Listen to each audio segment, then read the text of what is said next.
Le village des années 30, c'est un musée miniature, un village miniature reconstitué sur les années 30. Tout a été fait par une seule personne, M. Denbouy, Édouard, qui habite Périers.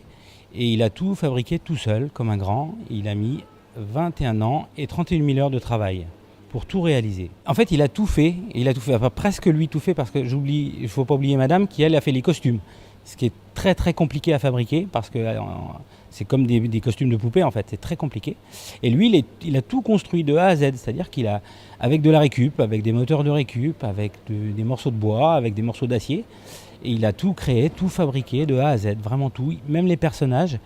Les personnages ont été faits avec une résine, il a fait différents moules, ce qui fait que dans le village, on va retrouver plein de visages différents, parce que c'est lui qui a tout conçu, y compris les cheveux sont des vrais cheveux. Alors la thématique, c'est vraiment axé tout ce qui se passait dans les années 30, c'est-à-dire on va retrouver tous les corps de métier, tous les artisans, les commerçants, le travail dans les champs, la fête au village, les pompiers qui interviennent sur un feu, enfin plein de choses comme ça, tout ce qui se passait à cette époque-là, le tout à l'échelle 1/10. C'est un village miniature animé par 67 scènes différentes.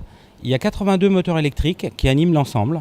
Donc quasiment toutes les scènes sont animées. Le fait que ce soit miniature, ça intéresse aussi énormément les enfants et même les ados, parce que c'est vraiment comme si c'était des jouets articulés, sauf que c'est vraiment authentique. Ça retrace vraiment, c'est vraiment la même chose qu'un village, mais le tout 10 fois plus petit. Alors on reçoit tout public, parce que ça peut être un club d'anciens, ça peut être des associations, des comités d'entreprise, des collèges, du primaire. Donc on a vraiment toute catégorie de gens qui viennent nous rendre visite.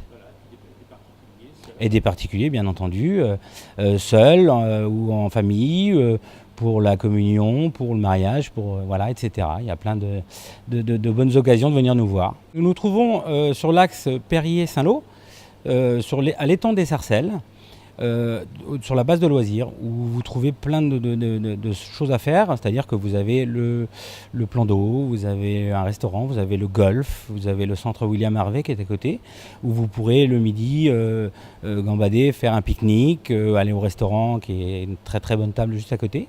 Voilà, il y a plein de choses à faire, le petit train des marais également, donc vous voyez, il y a moyen de venir nous voir, mais il y a aussi moyen de passer une très belle journée sur la base de l'étang des Sarcelles. À bientôt sur tvie.tv.